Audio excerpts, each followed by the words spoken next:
Hello, everybody. Welcome to On the Homefront today. We're live on WILI AM 1400 and 95.3 FM digital. And we're on YouTube now on the WILI channel. And our program today is going to be really busy, and it's going to be a little different because we're going to go nonstop all the way with 4 guests. We had so many requests coming in. People are watching the shows, and I'm getting emails, and I'm very grateful to have people enjoying to use our show as a vehicle to communicate, which is why we have people in the studio each week. So we have 4 segments. One is about the Luce Center for the Arts up in Woodstock. They're beginning to open up that beautiful concert space for more concerts. We're also going to have some folks here from Eastern. Actually, Anthony Cornicello will be here. They have some jazz concerts up at Eastern this weekend. For the second segment, we're also going to have Brian Cohen here from Positive Expressions. It's been a while since we've had Brian on, but he works with art and community development and youth education. So we'll have Brian up second. And right now, right next to me, I'm very happy to reintroduce Angie Jocks to us today. She's the owner, and she's also a yoga practitioner at Yono Willimantic. It's good to have you back in the studio. Oh, thank you so much, and thanks for bringing such a voice to area businesses. We're happy to share the good news because there is a good wave of energy coming in, I think, after COVID, and people are starting to feel it, I think, more and more. I think you're right, yeah. Now, the reason why we have Angie here today is that in the last few months, she's added something new to her Yono facility on Church Street, and it's an interesting way to combine mind, body, and awareness and water.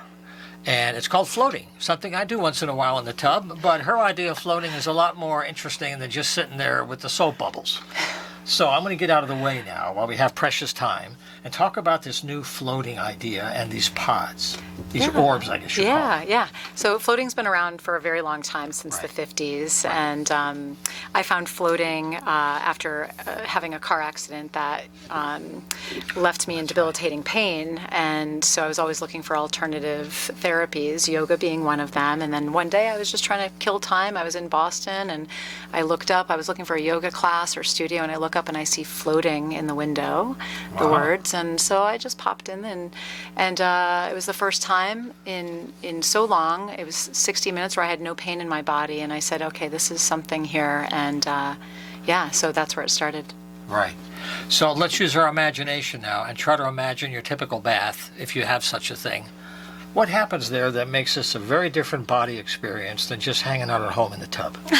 Seriously. First, the orbs are really big. They're 8 feet, 8 inches long, and about 4.5 feet wide. So you can really move your arms, your legs, and float. Also, there's 1,100 pounds of Epsom salt to 200 gallons of water. So it's about 11 inches of water. So you're really, really buoyant. And this takes all of the weight off of your muscles, your joints, your ligaments, and it lets your skeletal system just kind of fall back into place. Not to mention, there's soft music, there's soft light, both of which you can turn off to really experience the full sensory reduction process. Yeah, sensory reduction is like shutting down the usual pathways, right? Right. And substituting them for this space. So you're in a different place for a while. You really step out in a way. Absolutely, and that's one of the things that I hear the most when people leave the float room and they come back into the reception. First of all, their entire demeanor shifts significantly. Everything just looks softer, they feel better. And yeah, that's just one of the things that they say is I don't even know what that was. I don't even know what just happened, but in a very positive way. Yeah. And at some point after a while, the words do go away. Something's going on there that's beyond words.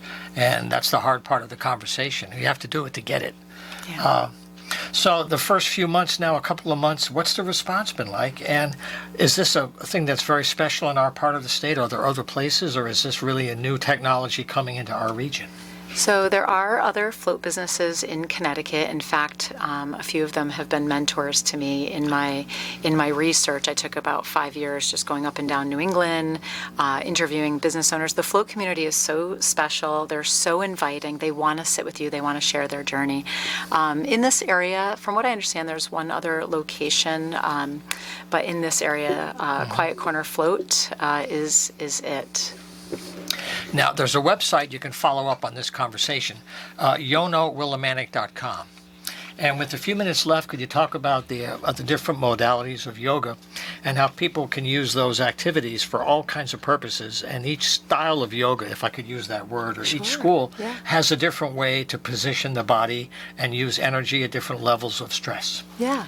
So I have 6 teachers now that help me out, so people aren't just stuck with me. Every teacher has a different background, and I really try to cater to the broader audience. There are classes that are purely meditative, that incorporate sound healing, so we have those Tuesday and Thursday nights with Shelley. And then there are more of the vinyasa style, faster pace, moving with your breath, really meant to work your cardiovascular system, strengthen. And then there's classes like yin or restorative that slow you down, get you to pump the brakes a little bit. Right. And yeah, because we need that, right? Life is really noisy and busy, but it all takes work, whether you're in a class that's very quiet and restorative or very fast paced. It's all work. And if you want to feel better, you have to do the work. There's no other option. Yeah.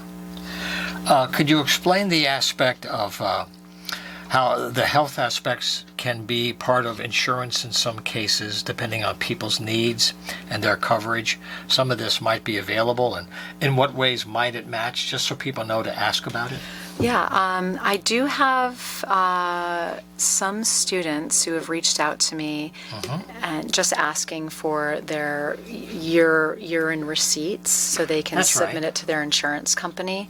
I don't know a lot about the insurance piece and how it pertains to my studio, but I do have students who have said that their insurance companies or their companies support alternative therapies like yoga. Right.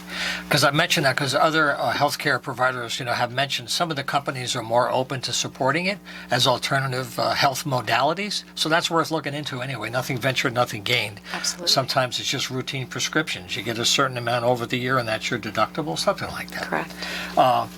So what's the best thing about the website that people can learn about so they can track your activities? And one other thing you wanted to mention, go to the website, yonowillimantic.com, because in June, on June 10th, is going to be a very special day here, all about wellness in the community. So take our time out to explain this. You're smiling already. Yeah, I'm really excited. It's a big one. I have two instructors, Anna and Shelley, who spearheaded this. This is it will be our first annual health and wellness fair, and we have so many vendors already lined up. So it's June 10th, 10 to 4.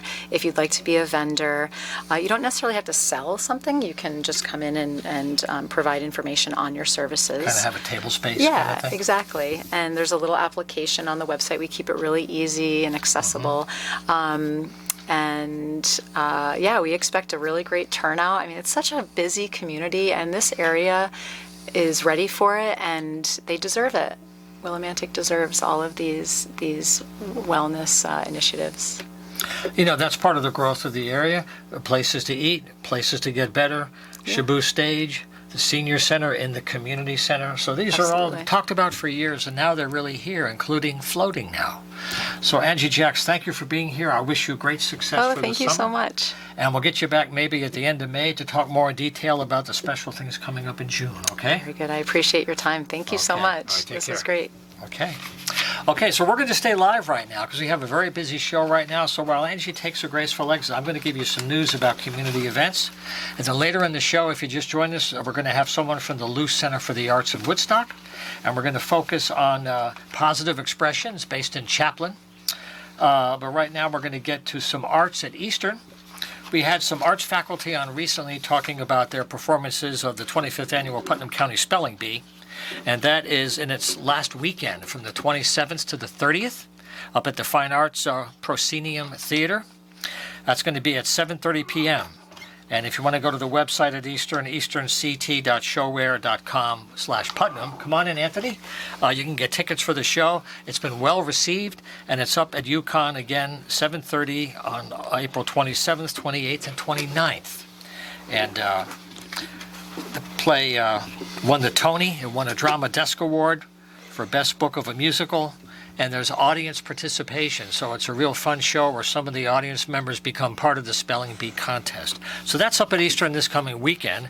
And this weekend, Eastern is going to have a lot of things going on, including jazz. And that's why Anthony Cornicello made a very graceful entrance. Anthony, welcome aboard. He's a professor of music and chair of the music department at Eastern. And he's here to talk about jazz at Eastern. So welcome back to the studio. Glad to be here. I see we're no longer doing headphones. It doesn't feel official without the headphones. I know, it's a thing, but sometimes if someone's on the phone, we have to use headphones. Okay. That's sure. okay. Sure, no, that's fine, yeah. Thank you for having me down here. We're having a concert on Saturday at 5 o'clock at the in the Fine Arts Center, in the concert hall. And it's a joint concert between the jazz combo and the big band. I direct the big band. Rick O'Neill, who plays bass with me in my trio, is the guy for directing the combo. And they're very different views of jazz. Both are very very vibrant, very expressive forms of the music, and they're different experiences. The big band tends to be, although it tends to be a little more written out. Although I, have brought it back to the history of this, brought back the tradition of, in a certain way, the head chart. The original big bands, or the bassy bands, were all about cueing. Those guys made it up on the spot. So the head was just your launching pad, right? Yeah, the head chart. Right. It's like like back when I was young. You played in the garage band, and you just sort of knew, like, okay, we play this chord for this much. We go. It's the same. It's the same sort of tradition. But now, as the bass band did it, and so what happens is we are spending a lot of time working with the cues, working with jumping from section to section, and part of my goal with this is to let people know that although people think of the big band as like tied in with older music, it's really very much a vibrant part of jazz, and it has been throughout the whole history. Yeah. How large? How many pieces? How about the kind of horns you play with? We have 3 trumpets, 3 trombones, and 5 saxophones. Okay, and actually 11. Some of those are, of course, community members, which I'm thrilled to have, and some are students. And then we have a full rhythm section as well. So that's about 15 or so players. I'm playing piano on this as well, so I'm sort of doing the Duke Ellington thing, basically conducting the piano. That's right. And so we are doing music by Gil Evans, actually. Wonderful. Yeah, I had the pleasure of seeing Gil in the 80s, and that was fantastic. Prime time. Of course, he had the band he had. But, when you Gil Evans, you could just basically say, hey, what are you doing tomorrow night? And, they'll show up. Oh, yeah, with that name, he's a magnet. Plus his Miles Davis stuff in the 50s. Yeah, so we're doing one thing from the Porgy and Bess. We're doing Gone. We're doing a Count Basie 1 O'Clock Jump. And that's the one that's, pretty, involved with all of the cueing. It's a jump. Yeah, we're doing "Feeling Good," which it's from the movie The Roar of the Roar of the Grease Paint, The Smell of the Crowd. Oh yeah, and that's the funny thing is I realized recently that was the same year as Goldfinger. Shirley Bassey, right? Yeah, I wouldn't be surprised if it's the same sort of it's not the same ride, but I wonder if it's the same studio, but they have the same feels to them. A big bowl of brassy sort of sort of place. Very commanding. Yeah, so we're doing that. We're doing a version of Pick Up the Pieces, the Average White Band from the 70s. I found this on a recording by, believe it or not, Phil Collins. Phil Collins of Genesis, right? Yes, had a big band in the 90s. And of course it was like really, and he's nailing it, Wow. And he was a good drummer. Yeah, and the arrangement's fantastic, so we're doing that. And that also falls in this head chart thing, because a lot of it, we realize a lot of it's just cue, like long counting of silence, of rest while waiting. I just said, we're going to cue this, we're going to cue this, we're going to cue this. And so it makes it a little easier. Of course, the kids got to keep on their toes. So just so people can follow us here, the cue is when a different person comes in. Well, like, for example, right? during, let's say, a sax solo, the horn player's making this little ba-da, ba-da-da, and that just, that maybe repeats a few times, but they got to know when to come in with that. So we got to watch out and just give them a little cue, and they'll come in, and then, the player continues. Yeah. I love that with Quincy Jones. He's so good at that, right? Yeah. So good. So this is kind of the big band side of the music, but the history is well over 100 years now. You're talking a rich mix of things. So the big band may be arrangements, but how does it scale down with the combo in terms of soloing or the choice of music? The combo is we have a lot of overlap in students, but there are some students who are in the combo that are not in the big band. It's a different approach. That is like, for example, they'll do a Sonny Rollins, they do St. Thomas. And that is, that's it. So it's one of they'll play the head, and then they do an arrangement themselves, with the order of souls, and sometimes little interjecting phrases. But it is basically a head solo head thing. They have introductions and endings. A lot of the stuff they're doing with the singer. I have a marvelous singer, Grace Mikulowski, who is just fantastic. She, I hope she's listening right now because she should be. Hello, Grace. She should be blushing. But it's at least her ears are burning. It's the stuff they do with her, off with introductions and with a little more elaborate arrangements, and but those are the students are first off this semester. I think they made a pact to learn everything by ear. Wow! So they're not reading off music. And so it is, a different kind of thing. And so, but a lot of the things they are doing are standards or blues tunes, something like that. But there's one thing I wanted to get them out of doing is, you go in. Of course, you guys can see us on the radio, but you look and they're all reading off a chart. I said no. But first I'll look up. Right. So having them play by ear is a big, difference. It's a trust thing too, right? Yeah. Because they have to trust each other. Yeah. And does that require? This may be a silly question, but I've asked many a silly question. Does it require more rehearsal time for them to get used to that different space, which isn't quite as structured, so they dance together? I think the first few tunes they did was a little more, there was a little more involved as far as that's concerned. But I think they got the hang of it. A few times where I was like, Rick runs that group, and I pop in every now and then while he's doing it. Yeah. A few times where he comes to rehearsal, I come back, it's like, where'd that tune come from? And it sounded great. So it's like, I think once they get the hang of doing it, they pass out a sample recording of the piece, and they all listen to it, and then they decide what they're working with. Yeah. Right. Well, we have a few minutes left in case you joined us on the radio. We're speaking with Anthony Cornicello. He's the department chair at the music department. That new building is still only a few years old. It's been a marvel, and we've had the theater people here talking about the theater facilities.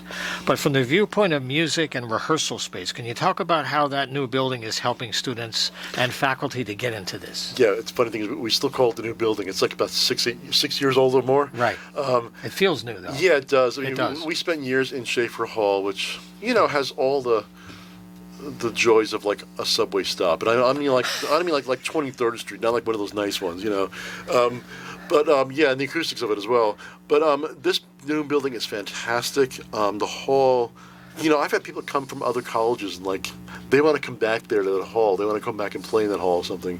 It's amazing. The room itself, it sits around 400 or so people. I forget the exact. So it's not a large hall, but what's fantastic is, acoustically designed. Yes. And even better is the fact that they've got these curtains that come and close up. And we were in there when they first, my trio was one of the first groups to play there. And so they were still getting the feel of everything. And I remember we were rehearsing, and all of a sudden, it sounds different. And we noticed the curtains were closing. Yeah. And they're the huge curtains that, just like change the sound of the room. Yeah, like for a big band of horns or strings. Yeah.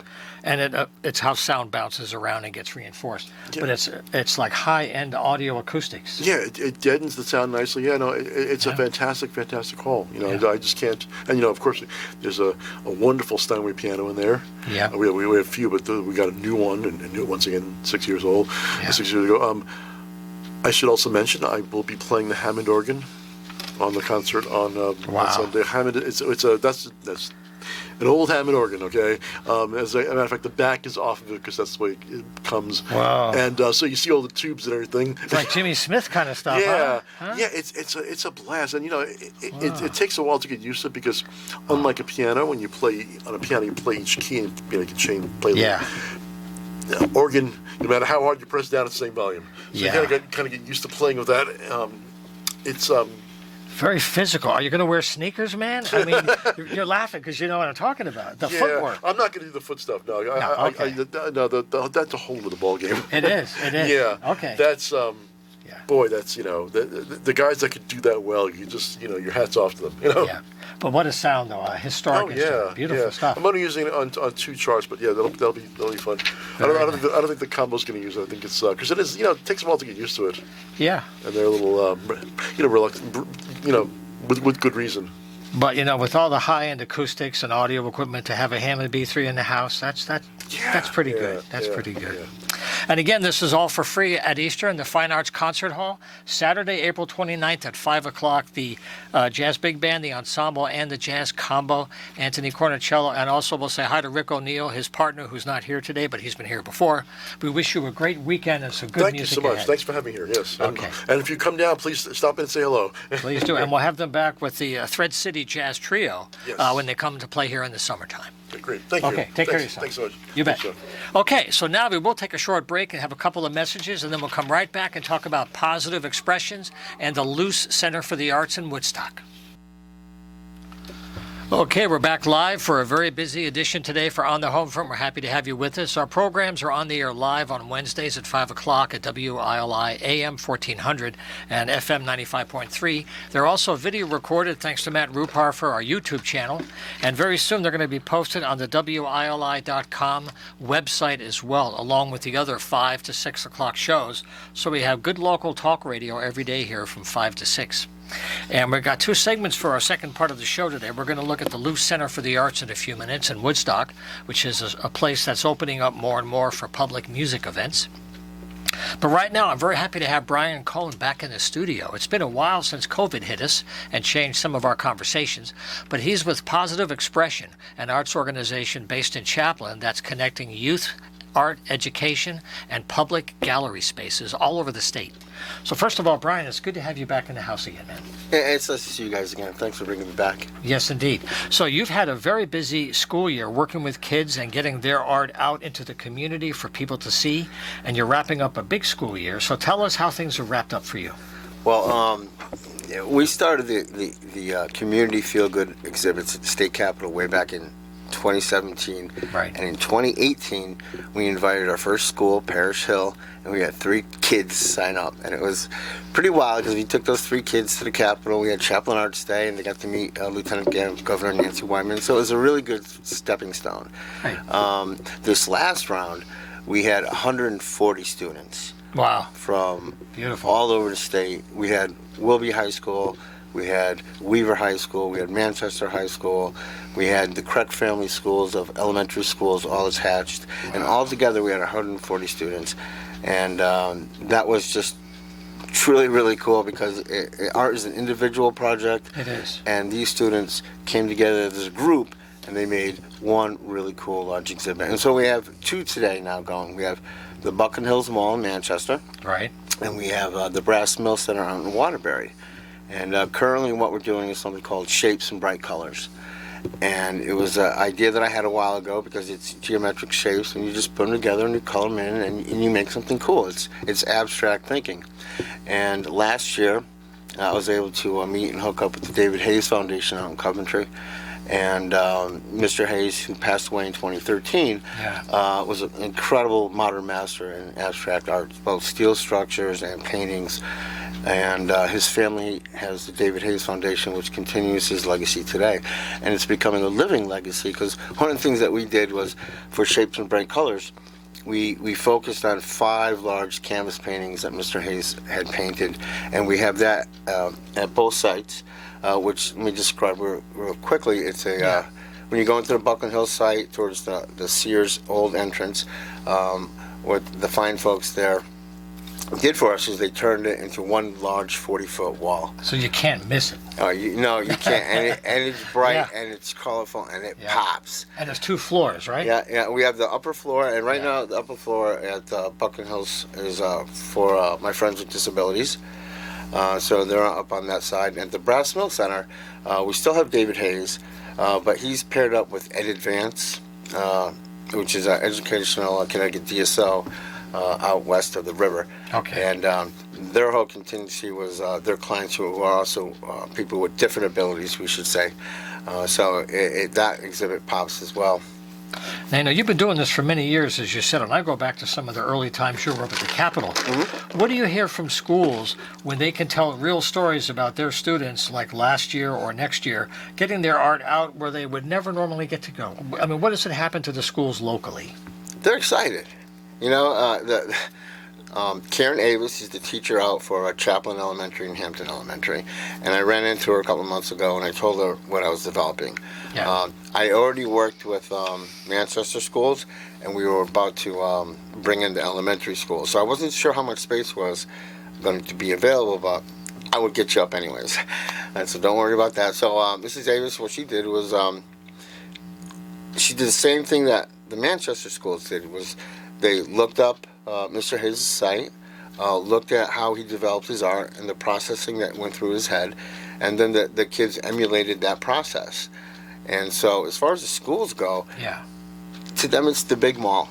Yeah. It's a big stage, and what's even cooler about it is that you have a modern master who's nationally recognized, who still has exhibits going on today thanks to his family, and then you have the young minds and young leaders of tomorrow exhibiting side by side, Yeah. and that is a pretty cool thing.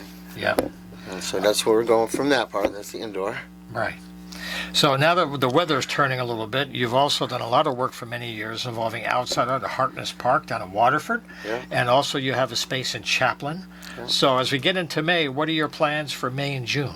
All right, so as far as the outdoor exhibits go, we Camp Harkness has always been a really special thing for me. I started to create and donate art for the Enchanted Garden when it first opened way back in 2014. And what was really cool for me is, although I get citations for as many different people as I possibly can through the General Assembly, I got one for myself last October I remember. for my donations in Camp Harkness. And that was pretty cool for me.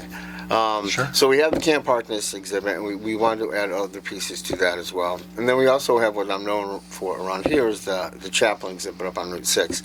It's built to tell and teach time. All the structures that I built on that lot are set to the equinoxes and the solstices. And one last really cool thing about that, it sits on an ancient Ice Age river that used to flow back in 16,500 BC when the glacier was running through Connecticut. And sliced it right down the middle, Yeah. right? Yeah. But our next big project is through our association with the David Hayes Foundation. That's a 55-acre park in Coventry. And that place is just phenomenal. We've talked about that with Richard White, too. Yeah, I was just with him the other day. Yeah. We were putting together one of the structures that, one of the sculptures that had come back from being refurbished. Nice. So Mr. White was there, I was there, and Hello, Richard White. Yeah. Benjamin and Lorraine Funk were there, and of course Mr. David Hayes Jr. So we put that thing together, and those things are heavy. They're not light. I don't know how he did it, but it took a crew to put those together. But the goal right now, through that association with David Hayes, is to make a complex. We want to add a number of my cedar structures to that complex, and we're going to be looking to fundraise to make that a possibility through a GoFundMe opportunity, and just in general, truly make it a community feel-good exhibit outside and bring in the community, make them part of it. That's the goal. I had talked to Richard about doing something about that beautiful Coventry art space, maybe late spring, early summer when they open up again, because it's right here a few miles away and it's unbelievably big. Now, one last thing, too. Brian Cohen has a Facebook, Positive Expression 93, and also a website. What kind of things are there for people to connect to you, and maybe teachers might want to connect to you in some way about their art? How could teachers connect? Well, we encourage mostly people to go on our Facebook page. You Okay. can message us that way. All right. DM. We also have our email address, which is positiveexpression93, all one word, at yahoo.com. And so either one, when you go and you see our banner at the malls, most people do connect with us through our email address, which again is positiveexpression93, all one word, at yahoo.com. And then we can answer all your questions. There is no fee to participate Right. on those. It is Positive Expression pays for that, and it's really a cool exhibit. Our next run is June, And if you are an artist, professional, or amateur, and you would like to see your art displayed up there, we're going to keep with the shapes and colors theme. Right. But this time it will go from students to professionals side by side, and that's pretty really much our sweet. goal. That's a different kind of energy. And people are always looking for places to share their art. So this is a great opportunity at the right time. Yeah, it's a community feel-good exhibit. It's people coming together to make something cool. There you go. And that's cool. It is. So Brian Cohn, thank you very much for stopping by and for your good work. And we'll have you back later in June to talk more about the fundraiser. Hi, hey, thanks a lot, guys. Okay. All righty. Well, this is on the home front here. We're coming to the third and fourth part of the show today. We're going to get our next guest here from the Luce Center for the Arts. Eric Davidson is with us today. And we also have a calendar. We have so many things happening now that we're getting in the emails. Thanks, Brian. You take care, man. You got it, buddy. You bet. We're doing the whole show live today, see, so everything is live on the spot. We had so many requests for time. We're very happy to have as many people as we can get in here. Eric Davidson, welcome back. Thank you for Good to having have me. you back here. You too. Yeah, we had you back in January talking about the Tusk show. Yeah, it was a great success. Total sellout for the space. It was. Yeah. Now, Eric is from the Luce Center for the Arts up in Woodstock at the Academy, and they're opening up for more events now, and that's why Eric is here. They just did one show. There's one coming up in May. And maybe you could paint us a little picture. If I was a fly on the wall, people don't know. That is, I've seen pictures from friends. It is a beautiful space. It's an absolutely A beautiful surprise. space. Tell us, yeah. tell us. We were Woodstock Academy received a very generous gift in 2019 from Miss Joan Luce of Luce and Company Thank you. to renovate and build a foundation for an art center that was built back in the days of Amherst College to bring arts to the quiet corner of Connecticut. So when Woodstock Academy took ownership in 2017 of the old Hyde School campus in Woodstock, Right.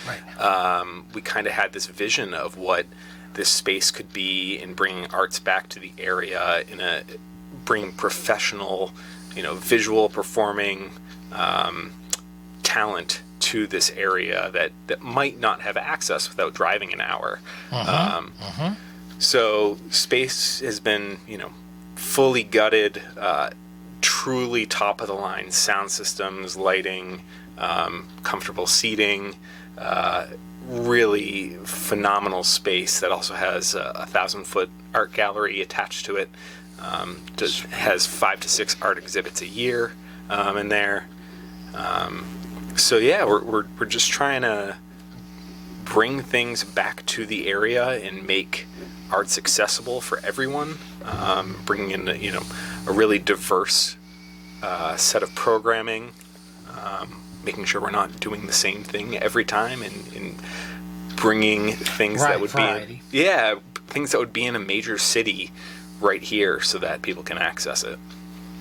So if I close my eyes, how many seats might you have? We have a little bit over 1,000 seats There you in go. the space. 1,000. That's a benchmark for a whole level of touring. It is. Right. We're pretty lucky in the sense that we can fit a lot of stuff.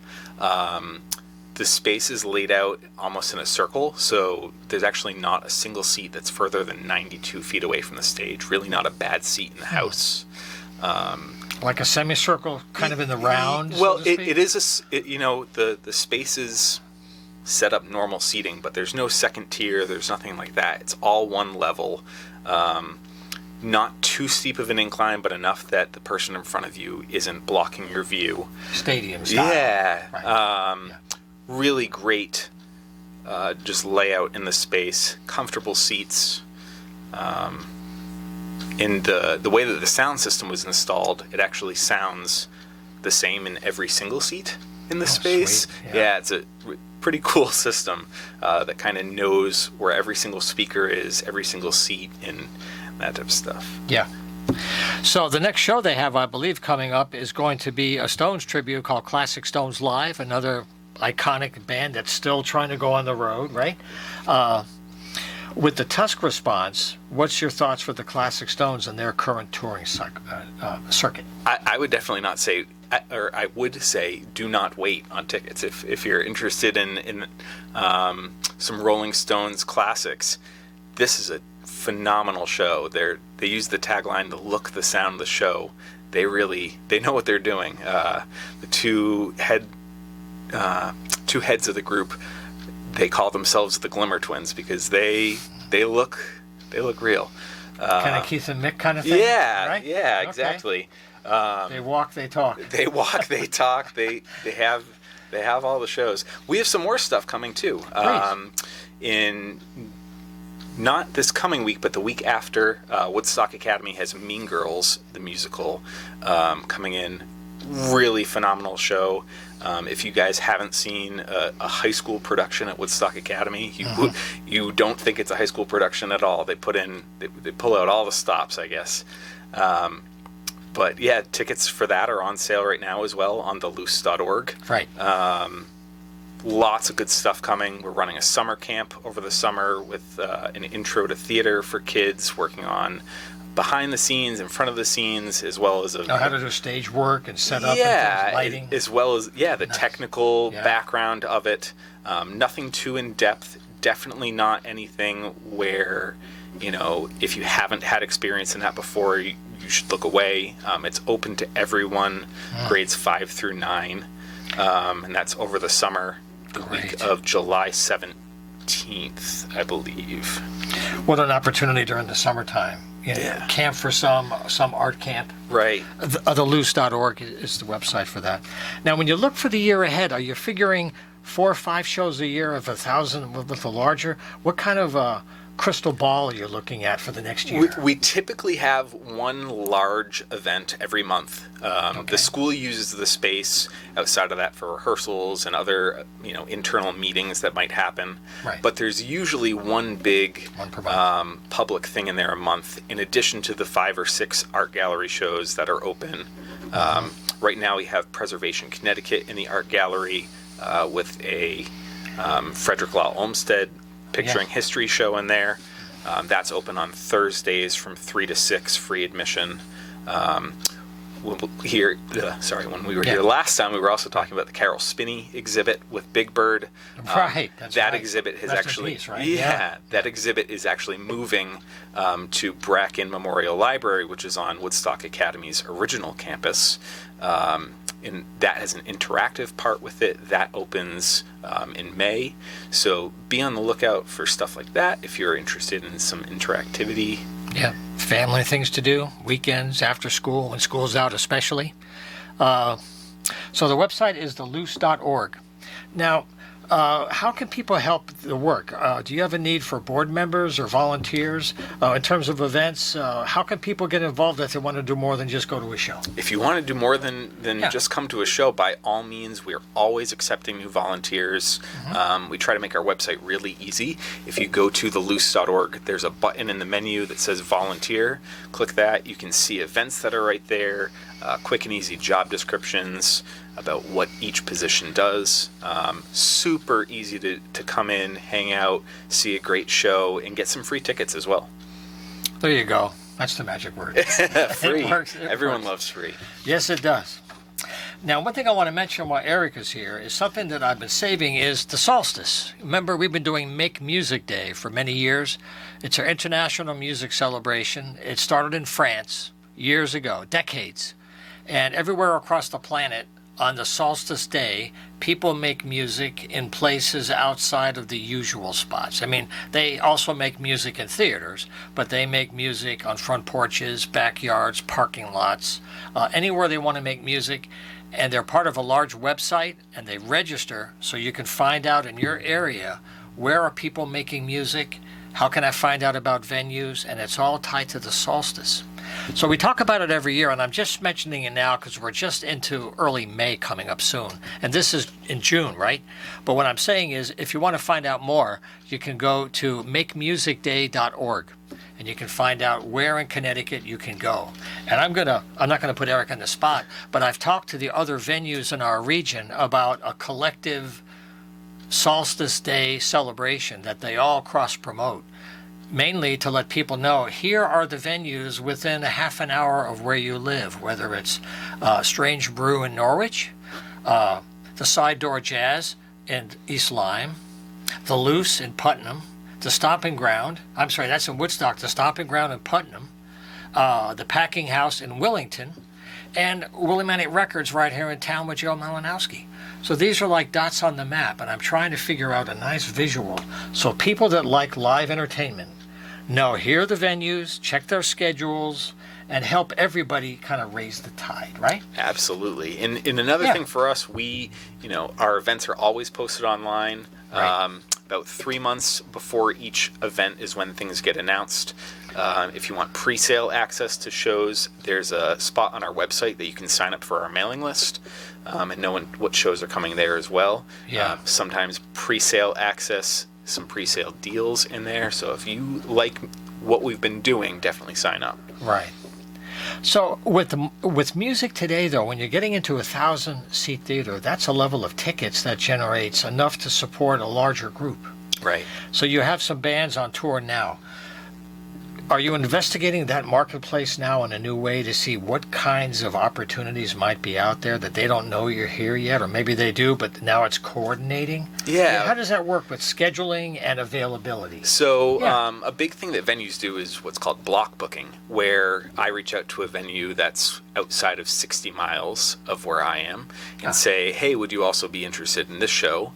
And if they say yes, we try to find a weekend that works for both of us and availability. Yeah. And then we reach out to said band, artist, or their agent and try to come up with kind of a path that artist takes so that their travel expenses go down, which allows our contract prices to go down. So that's why you tend to see, a big name artist do 3 shows in one state and then move to another state. They might be moving across the country, but they're not doing it weekend to weekend. Right. It's like a circuit in a way. Yeah. I know some of that's going on in the folk music community. There's a whole network of coffee houses and venues that are smaller, but they talk to each other and they're close enough, right? They have to be close enough to kind of work. Right. Yeah. And how about genres? When you're looking, the labels are really breaking down today. Like, what's R&B soul these days? What's rock mean? That's the most misused word of all, right? There's definitely a lot of ambiguity to some of those words. I know for us, we tend to look at what do the people want. So we've sent out surveys in the past and try to get feelers. But again, we're big on making sure there's a diverse variety of shows. So the more times that we can do a large show that's a sellout, it also allows us to bring in those smaller shows that are more cultural and focused in other regards. Or maybe take a little risk once in a while when you're not sure, but you want to give it a shot. Exactly. Sometimes a surprise is great word of mouth, too. Yeah. Yeah. Well, I want to thank you for coming down from Woodstock today. Is there anything else you wanted to share about the center? You talked about the summer programs. Is there anything else you wanted to touch on? No, I guess just sign up for our mailing list. If you are interested in a show that you haven't seen, by all means let us know and sign up to volunteer. We're always taking more volunteers. Okay. And the website, once again, is theloos.org. And we'll hope to see you back in the summertime, Eric. Thanks so much for having me. Thanks for being here. Great. Thanks. Okay, great. Okay, well, like I said, today we had a little different kind of a show. We've had 4 segments back to back, trying to get as many people in as we can. We're very happy to have the requests. If you want to reach out, just use the email that seems to be working now, is john@humanartsmedia.com. And now we have just a few minutes left. I'm getting my cues from Matthew behind the scenes, and I want to run down this calendar of events because there's a lot of things to do this weekend. Get some friends, and there's things to do in the afternoon and in the evening. I want to mention Eastern again. Their theater series is bringing the 25th annual Putnam County Spelling Bee. That's going to be April 27th to the 30th at 7:30. In the Proscenium Theater in the new art building up at Eastern. We were talking about that earlier today with Anthony Cornicello. And see, tickets are available, easternct.showware.com/Putnam for the Putnam County Spelling Bee. It's a comedy show, and it's also about adolescence and, kind of surviving the psychology of being young in the spelling bee contest and audience participation. So that's a really fun show for people that show up. Also in Coventry, they're having a poetry open mic Friday, the 28th at 7 o'clock. In Coventry at Millbrook Place, the headquarters where many events are happening for the Coventry Art Guild. That's the Poets Corner Series, the 28th at 7 p.m. Millbrook Place, a poetry open mic. Also want to mention too, we talked about this before, up in Vernon, the Arts Center East has the Dionysus Theater Company. They're doing theater about the Vietnam War called Private Wars. It's a comedy though. It's about soldiers in the war getting better after being injured in the war and how they're coping with life and their memories of the war, stress, etc. But a very interesting approach to comedy in a unique black box theater format. It starts the 28th, 29th, and 30th, and it runs in May through the 13th. So that's just opening this weekend. And if you go to artscentereast.org, you'll get all the information about tickets and everything. artscentereast.org. A couple more things while I have time. Joe Malinowski's in the house right now. He's a wonderful guardian angel of live music in our community at Willimantic Records. That's 34 North Street at the Bliss Marketplace. In the courtyard, they have live music throughout the year at different times. Joe brings in lots of bands. This weekend, he has improvised music coming Saturday, the 29th at 2 o'clock, rain or shine, and Sunday, the 30th at 12 noon. And he's having a number of bands there that afternoon. But that's at Willimantic Records right in downtown Willimantic. So we've got a hell of a busy weekend coming up. That's why I'm taking a few minutes now on Wednesday, because you have quite a few choices. At the Packing House up in Wellington, we talked about Kayla Farnham and Jenna Nichols. They're performing on the 29th at 7 o'clock. Wonderful singer-songwriters. That's up in the Wellington area, so just a few miles north of us off of Route 32. On Sunday the 30th, I'm going to be at the Breadbox Theater show with Christine Ullman and Rebel Montez. They'll be there at 4 o'clock raising money for the Covenant Soup Kitchen, which they always do throughout the year at the Breadbox series. Tickets may be available. I got mine a while ago. But if you go to breadboxfolk.org, you'll get all the information about all their shows, their showcases throughout the year. Breadbox Folks ending the season April 30th this Sunday with Christine Ullman and Rebel Montez. Should be a great afternoon. Maybe one last thing before we close. I want to mention a special warning, a special program at the Molten Lava Gallery with Phoebe Godfrey and friends. In the Molten Court area, they have a pop-up gallery periodically to do an art show for the weekend. They're doing it again on the full moon, Friday, May 5th from 5 to 8 p.m., and May 6th and 7th from 12 to 4. And that's at 31 Molten Court. They have art and music all afternoon in that space. If you like to exhibit, you can bring your work, and it'll be a nice way to get out and enjoy the community and see some nice art in a residential area that's been set aside, especially for artists. And we'll have a conversation with Phoebe about that very soon. All right, so I think that's just about it for this week. I want to thank you very much for staying with us here on the Homefront. We'll see you next week. If you want to get involved again, just send us an email at john@humanartsmedia.com, and we'll have you on a future show. Thanks to Matt Rupar for all the magic behind the scenes, and we'll see you next week.